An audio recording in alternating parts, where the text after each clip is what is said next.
జై శ్రీమన్నారాయణ. అందరికీ నమస్తే అండి. మనము ఏ విధంగా అయినా చేసే ఖర్చుల్ని తగ్గించుకుని, అంటే మన కంట్రోల్లోకి తీసుకొచ్చుకునే ఫార్ములా అయితే మనం ప్రాక్టీస్ చేద్దాము అని చెప్పుకున్నాం కదా, కిచెన్లో మొదలు పెట్టుకొని.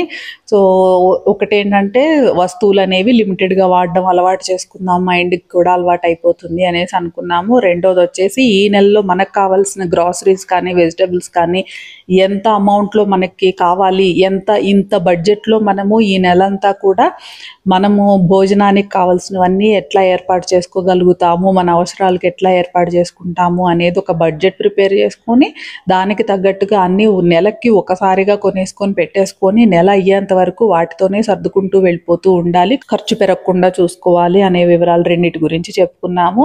ఈ రెండు విషయాల్లో నేను ఎట్లా ఫాలో అవుతాను, నేను ఎలా మెయింటైన్ చేసుకుంటాను అనేది చెప్తూ ఆ వివరాలు కూడా ఇంతకుముందు 2 వీడియోస్ మనం షేర్ చేసుకున్నాం కదా.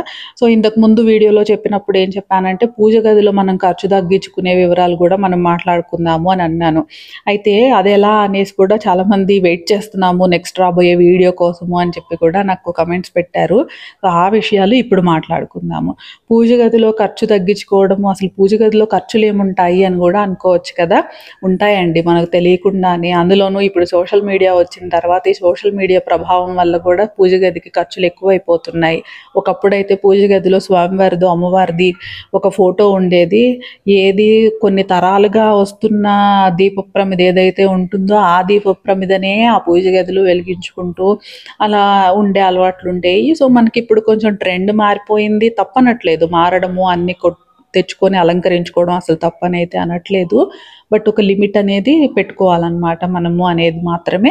ఆ లిమిట్ ఎట్లా పెట్టుకుంటాము అనేది కూడా మాట్లాడుకుందాము. విగ్రహాలు కొనుక్కోవడము అని అంటే ఇంకా ఒక 4-5 సంవత్సరాల క్రితం మొదలైంది కదా మనకి ఇత్తడి విగ్రహాలను కొనుక్కోవడం అనేది. అది షోపీస్గా పెట్టుకోవడానికే పనికొస్తాయి, పూజకు పనికి రావు, ఇనుము కలిసి ఉంటున్నాయి కాబట్టి అనేది మనము అనుకున్నాము.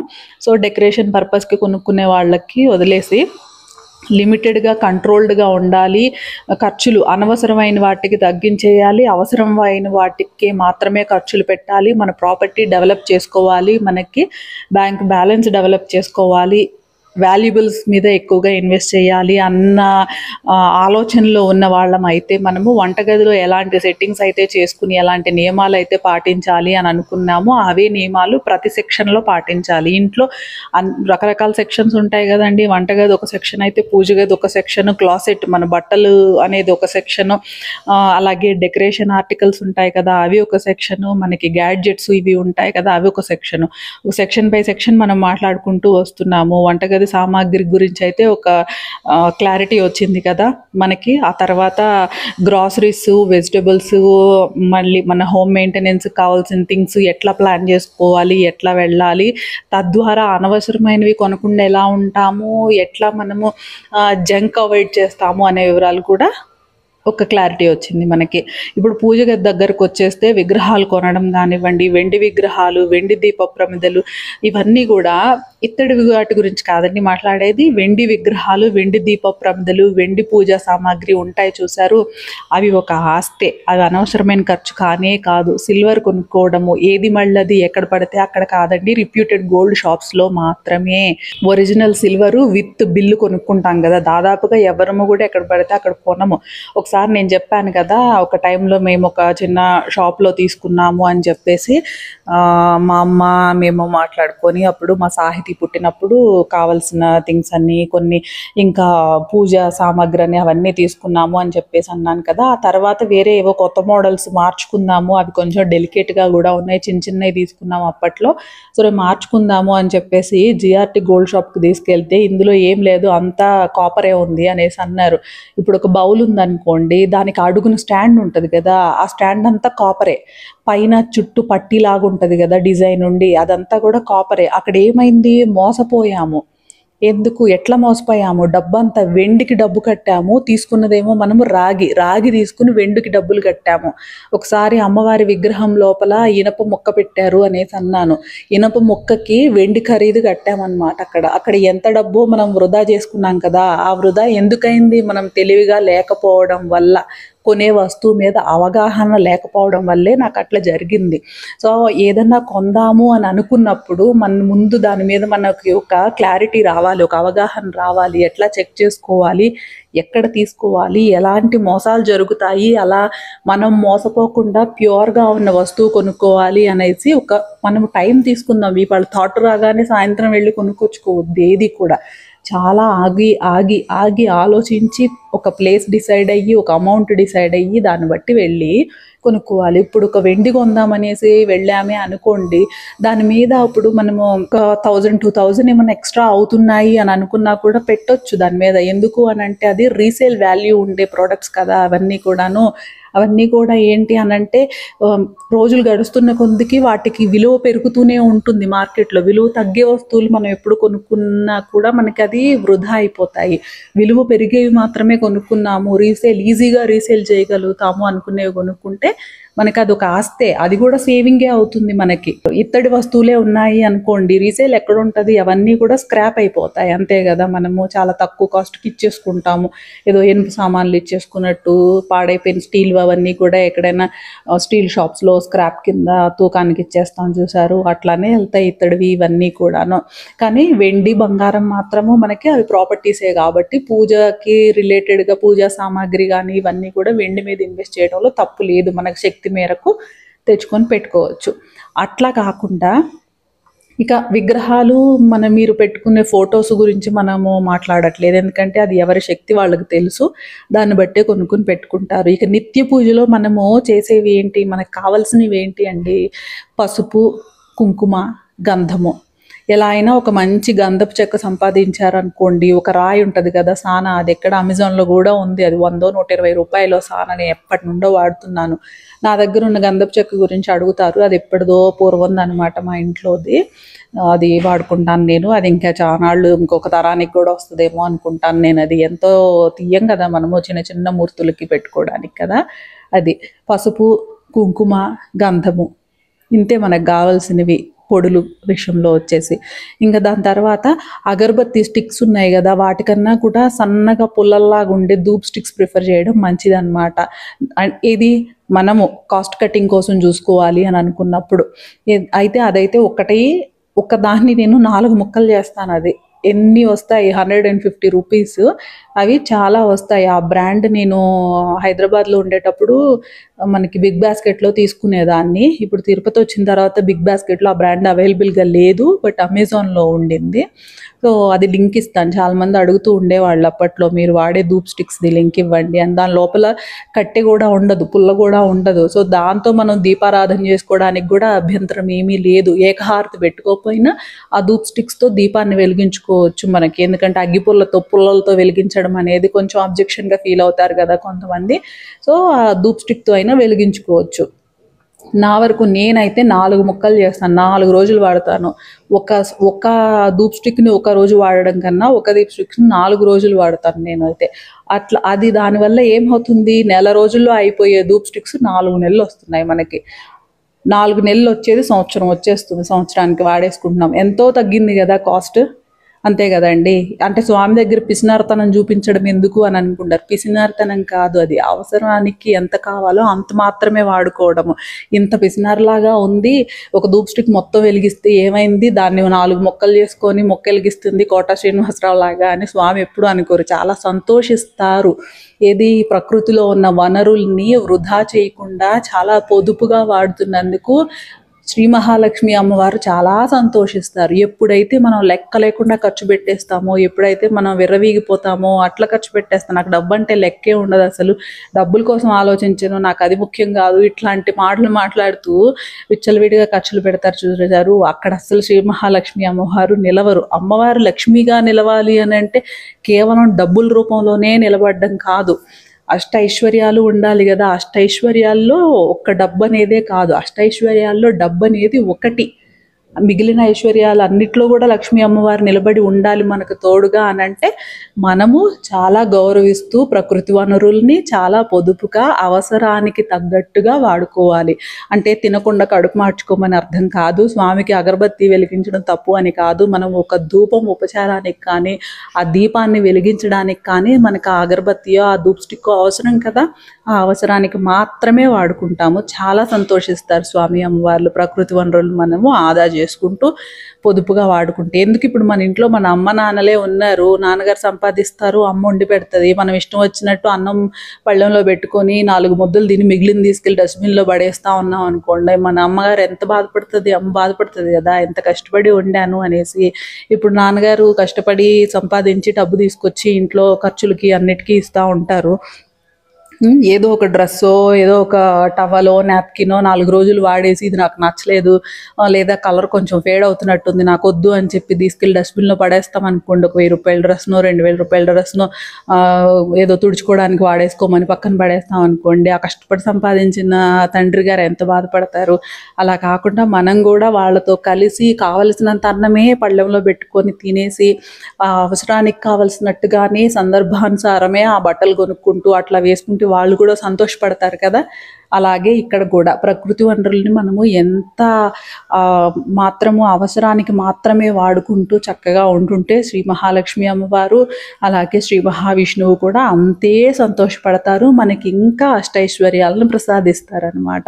అంత జాగ్రత్తగా ఉండే వారి పట్ల అమ్మవారు ఎప్పుడు స్థిరంగా ఉంటుందన్నమాట. అమ్మవారు అనేది ఒక్కటి మట్టుకు మనము గమనించాలి. ఇది సొంత ఉపన్యాసం కాదండి, నేను చాణక్యుని పుస్తకాలు ఉంటాయి కదా, గ్రంథాలు, అవన్నీ చదివి వాటిలో నుంచి తెలుసుకున్నవి. ఇట్లా ఈ పొదుపు అనే విషయం అయితే పిసినారితనం కానే కాదు. పిసినారితనం ఎప్పుడైద్ది అని అంటే ఎవరన్నా బాధల్లో ఉన్నారు అనుకోండి, వాడు ఎవడో దాహంగా ఉన్నాడు, మన దగ్గర నీళ్లు ఉన్నాయి, ఇప్పుడు వాడికి కాసిన నీళ్ళు ఇస్తే నాకు తగ్గిపోతాయి, తర్వాత తాగడానికి ఉండవు అని దాచుకుంటాం చూశారు. ఎవరికన్నా కష్టంలో ఆకలితో ఉన్నారు, ఇప్పుడు వాడికి ఫుడ్ షేర్ చేస్తే నాకు తగ్గిపోద్ది, లేదు వాళ్ళు వెళ్ళిన తర్వాత తిందాంలే దాచిపెట్టేసుకొని, అవి పిసినారితనాలు అవుతాయి. కానీ ఉన్నదాన్ని పొదుపుగా వాడుకోవడం అనేది పిసినారితనం అవ్వదు. సరే, ధూప్ స్టిక్స్ అయితే నేను అలా ఒక్కరోజు వాడాల్సిన ధూప్ స్టిక్ని నేను 4 ముక్కలు చేసుకుని 4 రోజులు వాడతాను. అలాగే దీప ప్రమిదలు నిత్య పూజ చేసుకునేటప్పుడు నేనేం చేస్తానంటే, నిత్య పూజ చేసుకునేటప్పుడు ఒకటే దీపపు ప్రమిద పెడతాను నేను, 2 పెట్టను. స్వామికి అటు ఇటు పెట్టడం తప్పని కాదు, పెడితే చాలా మంచిది, కానీ 1 కూడా పెట్టవచ్చు.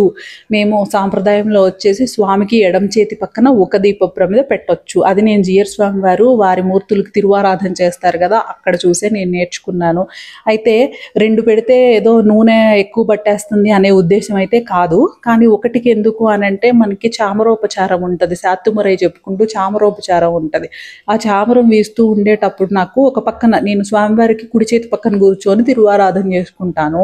చామరం వీస్తూ ఉండేటప్పుడు ఏమవుతుందంటే, ఇటు పక్కన స్వామి కుడి పక్కన ఉండే దీప ప్రమిదలోని జ్యోతి అనేది రెపరెపలాడుతూ ఉంటే నాకు ఆ జ్యోతి మీదే ఫోకస్ ఉంటుంది. కానీ శాత్తుమరై చదవడంలోనూ స్వామిని చూస్తూ స్వామికి చామరం వీచడానికి కొంచెం నాకు డిస్ట్రాక్షన్ ఉంటుంది. అందుకేనేమో జియర్ స్వామి కూడా ఒకటే పెడతారు స్వామికి ఎడమ చేతి వైపున అనేసి నేను అర్థం చేసుకున్నాను. అందుకని నేను ఒకటే వాడతాను. ఆ ఒక్కటి కూడా చిన్నదే వాడతాను. ఎప్పుడు పెద్దది పెడతానంటే, నాకు మహానైవేద్యం ఆలస్యం అవుతుంది అని అనుకున్నప్పుడు పెద్ద దీపపు కుంది పెడతానండి. నాకు ముందే తెలుస్తుంది కదా ఏ టైంకి నేను మహానైవేద్యం తయారు చేసుకోగలుగుతాను అనేది. అప్పుడు చిన్నదే పెట్టేస్తాను నేను. చిన్నది పెట్టేసి తిరువారాధన పూర్తి చేసుకుంటాను. పూర్తి అయిపోయిన తర్వాత వెంటనే మహానైవేద్యం రెడీ అయిపోతుంది అన్నప్పుడు తీసుకొచ్చి వడ్డిస్తాను. అయితే దీపారాధన చేసిన తర్వాత రెండోసారి నూనె వడ్డించడము అనేది చాలా మంచిది, అసలు అది నియమం కూడా అనే చెప్తారు. ఒకసారిగా కాకుండా రెండోసారి నూనె వడ్డించడం, మధ్యలో చూసుకొని వెళ్ళి కొద్దిగా నూనె వడ్డించుకుంటాను అనమాట. దాంట్లో ఇక మహానైవేద్యం పూర్తవుతుంది. అయితే నాకు దాంట్లో నా దగ్గర ఉన్న చిన్న దీప ప్రమిదలో చాలా కొద్దిగా నూనె పడుతుంది. పెద్ద దాంట్లో ఇంకా ఎప్పుడైనా మనకి పండుగలప్పుడు కొంచెము అలంకారానికి అట్లా పెట్టుకోవడమే కానీ నిత్యము చాలా దీపాలు నేను పెట్టను.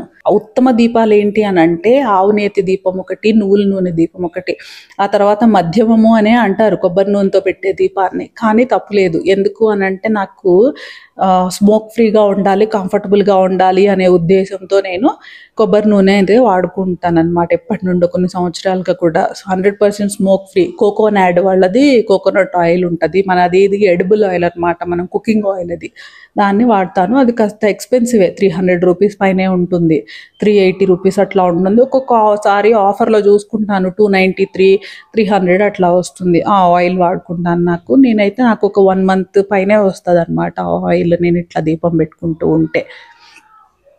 ఇంకా వేరేవి ఏవి నేను యూజ్ చేయను, పూజ ఆయిల్స్ అవన్నీ, ఎందుకంటే వాటి నుంచి వచ్చే ఫ్రేగ్రెన్స్ కరెక్ట్ కాదు. అండ్ మొత్తం బ్లాక్ అయిపోతుంది మనకి సర్ఫేసెస్ అన్నీ కూడాను.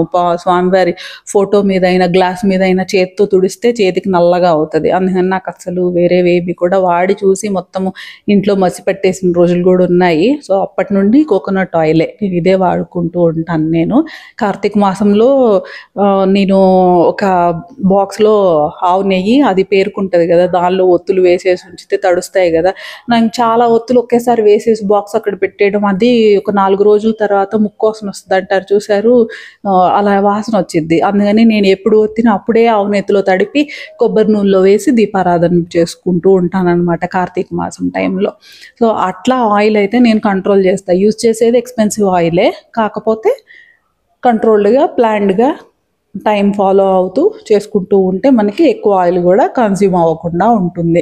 మనం ఆ తిరువారాధనకి నైవేద్యానికి దీపం ఉండేటట్టుగా చూసుకుంటే సరిపోతుంది. ఇక నిత్య అఖండ దీపం పెట్టుకునే వాళ్ళైతే ఇంకా అది వాళ్ళ ఆ నియమానుసారం వాళ్ళకున్న ప్రాక్టీస్ ప్రకారం చేసుకుంటారు. మామూలుగా నిత్య పూజ చేసుకుంటున్నాం, నిత్య తిరువారాధన అన్నప్పుడు ఇట్లా నూనె విషయంలోనూ అగరబత్తీలు వీటి విషయంలో కొంచెం మనం కాన్షియస్గా ఉంటే సరిపోతుంది. సరే, తులసి పూజ, ఇప్పుడు అందరూ తులసి పూజను అలాగే చేయండి అని నేను చెప్పట్లేదు, కానీ నేను చేసే విధానం మాత్రం చెప్తున్నాను. నేను తులసి పూజ చేయడం, నేను స్నానం అయిన తర్వాత పూజా మందిరానికి, ఇది స్వామివారి కోయిలాల్వారి తలుపులు తీయక ముందే నేను చెంబుతో నీళ్లు తీసుకెళ్ళేసి ముందే ముగ్గు అన్ని పెట్టుకుంటాం కదా. ఇక ఆ తర్వాత స్నానం తర్వాత చెంబుతో నీళ్లు తీసుకొని వెళ్ళి సూర్య నమస్కారం చేసుకుంటాను. సూర్య భగవాను చూసుకొని ఓం శ్రీ సూర్యనారాయణాయ నమః అని చెప్పేసి 3 సార్లు చెప్పుకుని సూర్య భగవానునికి నమస్కరించుకుంటా. అర్ఘ్యం అంతా ఏమీ వదలనండి, నమస్కారం మాత్రమే చేసుకుంటా.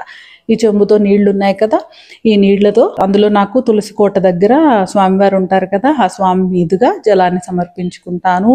యన్మూలే సర్వతీర్థాని యన్మధ్యే సర్వదేవతా యదగ్రే సర్వ వేదాశ్చ తులసీం త్వాం నమామ్యహం అనేసి తులసమ్మకి నమస్కారం చేసుకుంటా. అదే నేను చేసే తులసి పూజ, అంతే. జలం సమర్పించుకొని తులసి మంత్రాన్ని చదువుకొని నమస్కారం చేసుకోవడం మాత్రమే నేను చేసే తులసి పూజ.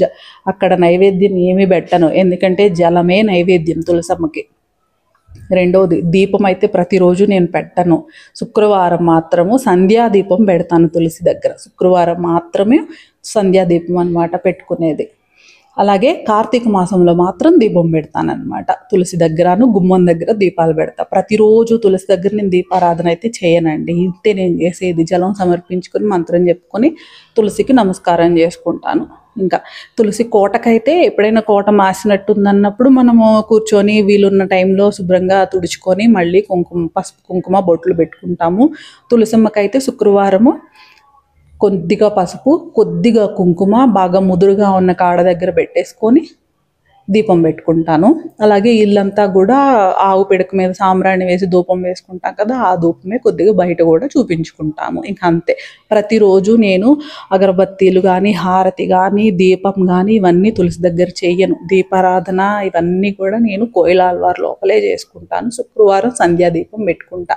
ప్రతిరోజు సంధ్యాదీపం కూడా నేను కోయిలాల్వారి దగ్గరే పూజ గదిలోనే చేసుకుంటాను. ఇక సాయంత్రము సంధ్యాదీపం పెట్టుకుంటాను. 2 ఖర్జూర పళ్ళు అట్లా ఏమన్నా స్వామికి నివేదించుకొని వచ్చి ఇక మన భగవద్గీత క్లాసు స్టార్ట్ అయిపోతుంది. చిన్న చిన్న కుందులు వచ్చి 2 ఉన్నాయి వెండివి, ఒకటి పొద్దున ఒకటి సాయంత్రము ఇట్లా వాడుకుంటా.